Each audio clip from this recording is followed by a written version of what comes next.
नमस्कार दोस्तों, अघोर साधना में आप सबका स्वागत है। तो आज मैं आपको आज्ञा चक्र के बारे में बताऊंगा कि आज्ञा चक्र क्या होता है और किस तरह से वर्क करता है।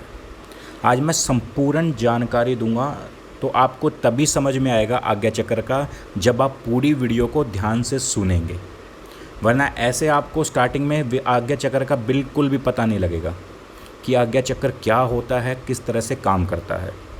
तो चलिए शुरू करते हैं। आज्ञा यानी आदेश, यानी ज्ञान, यानी आज्ञा ज्ञान। ठीक है। आज्ञा चक्र मस्तक के मध्य में बोहों के बीच स्थित है। इसी कारण इसे तीसरा नेत्र भी कहते हैं। यानी सरल भाषा में, जो अगर हम देहाती भाषा में, सरल भाषा में बोला जाए तो इसे तीसरा नेत्र बोलते हैं आज्ञा चक्र को। ठीक है। आज्ञा चक्र बुद्धि का केंद्र है। ये मानव और देवी चेतना के मध्य सीमा निर्धारित करता है।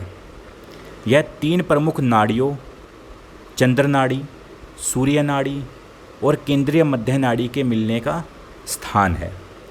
जब इन तीनों नाड़ियों की ऊर्जा यहाँ मिलती है और आगे उड़ती है, तब हमें समाधि चेतना प्राप्त होती है। यानी फिर हमें समाधि में हम चले जाते हैं। इसका जो मूल मंत्र है आज्ञा चक्र ओपन करने का, वो है ओम। हमारे हिंदू धर्म में ओम को सबसे ऊंचा दर्जा प्राप्त है। आप सबको पता होगा। जिनको नहीं पता उनको मैं बता रहा हूँ, ओम से ही आज्ञा चक्र हमारा ओपन होता है, ओम के उच्चारण से ही। और आज्ञा चक्र का जो रंग होता है वो होता है सफ़ेद बिंदु। इसका तत्व मन का तत्व, अनुपत तत्व है। इसका चिन्ह एक श्रेष्ठ शिवलिंगम, सृजनात्मक चेतना का प्रतीक है। यानी एक बिंदु से शुरू होता है। जब हम शुरुआत करते हैं आज्ञा चक्र की, तो हमें सबसे पहले एक अंधेरा, विशाल का अंधेरा नज़र आता है। फिर हम धीरे धीरे इसको करते रहते हैं। हम ध्यान केंद्रित करते हैं। अगर किसी की किस्मत अच्छी होती है तो फिर उसे एक श्वेत बिंदु की तरह एक सफ़ेद रंग की रोशनी नज़र आती है। और जैसे जैसे हम बढ़ते जाते हैं आगे, वैसे वैसे वो रोशनी बढ़ती जाती है और हमारा सीधा परमात्मा के साथ हमारा मिलन होता है, जिसे बोलते हैं आज्ञा चक्र। ठीक है। आज्ञा चक्र के प्रतीक चित्र में दो पंखुड़ियों वाला एक कमल है, जैसे कि मैंने आपको फ़ोटो में दिखा रखा है, जो इस बात का द्योतक है कि चेतना के स्तर पर केवल दो आत्मा और परमात्मा, यानी खुद और ईश्वर ही है। आज्ञा चक्र की देव मूर्तियों में शिव और शक्ति एक ही रूप में संयुक्त है। इसका अर्थ है कि आज्ञा चक्र में चेतना और प्रकृति पहले ही संयुक्त है, किंतु अभी भी वे पूर्ण ऐक्य में सामान्य नहीं है। इस चक्र के गुण हैं एकता, शून्य, सत्य, चित्त और आनंद। ज्ञान नेत्र भीतर खुलता है और हम आत्मा को हम देखते हैं। इसलिए तीसरा नेत्र का प्रयोग किया गया है, जो भगवान शिव का द्योतक है। आज्ञा चक्र आंतरिक गुरु की पीठ स्थान है। यह द्योतक है बुद्धि और ज्ञान का, जो सभी कार्यों में अनुभव किया जा सकता है। नैतिक विवेक के तर्कयुक्त शक्ति के समक्ष अहंकार आधारित प्रतिभा संपन्न कर चुकी है।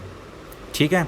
इस चक्र में एक रुकावट का उल्टा प्रभाव है, जो व्यक्ति की परिकल्पना और विवेक की शक्ति को कम करता है, जिसका परिणाम भ्रम होता है।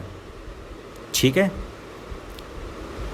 तो ये जो चक्र होते हैं, मूलधार चक्र होता है, स्वामी दिष्टान चक्र होता है, मणिपुर चक्र होता है, अनाहत चक्र होता है, विशुद्धि चक्र होता है, आज्ञा चक्र होता है, बिंदु चक्र होता है, सह संसार चक्र होता है। 8 प्रकार के चक्र मैंने आपको बता दिए हैं। और छठे नंबर पे जो चक्र का नाम आता है वो आता है आज्ञा चक्र के बारे। ठीक है। तो मैंने ये थोड़ी बहुत जानकारी मैंने आपको बताई है आज्ञा चक्र के बारे। ठीक है। आज्ञा चक्र का एक सिंपल सा फंडा ये है, आपको बैठना पड़ेगा, ओम का उच्चारण करना पड़ेगा और अपने तीसरे नेत्र पर ध्यान करना पड़ेगा। और ध्यान हम केंद्रित कैसे कर सकते हैं? सिर्फ योगा के थ्रू। आज्ञा चक्र को खोलने के लिए योगा का अभ्यास करिए। आज्ञा चक्र की भी कई तरह की मुद्राएं होती है। आज्ञा चक्र की 3 तरह की मुद्राएं होती है जो आपको, वो 3 तरह के आसन होते हैं जो आज्ञा चक्र में किए जाते हैं। ठीक है, वो मैं आपको फिर किसी दिन बताऊंगा। अभी मैंने आपको मोटा मोटा आज्ञा चक्र के बारे जानकारी दी है। ये वही लोग समझ सकते हैं जिनको इनकी थोड़ी बहुत नॉलेज हो। हर कोई आदमी आज्ञा चक्र को नहीं समझ सकता, और आजकल के जो लड़के होते हैं वो आज्ञा चक्र को बिल्कुल भी नहीं समझ पाएंगे। इसकी जो भाषा होती है बहुत कठिन होती है, इसको समझाना बहुत मुश्किल होता है। अगर पूरा ज्ञान मैं अगर बताने लगा तो वीडियो पता नहीं कितनी लंबी बन जाएगी। इसीलिए मैंने छोटी छोटी बातों पर छोटी छोटी चीज़ मैंने आपको बता दी है कि आज्ञा चक्र होता क्या है। तो आशा करता हूँ आपको ये वीडियो अच्छी लगी होगी। तो वीडियो को लाइक कीजिए, वीडियो को शेयर कीजिए और मेरे चैनल अघोर साधना को सब्सक्राइब कीजिए। तो धन्यवाद।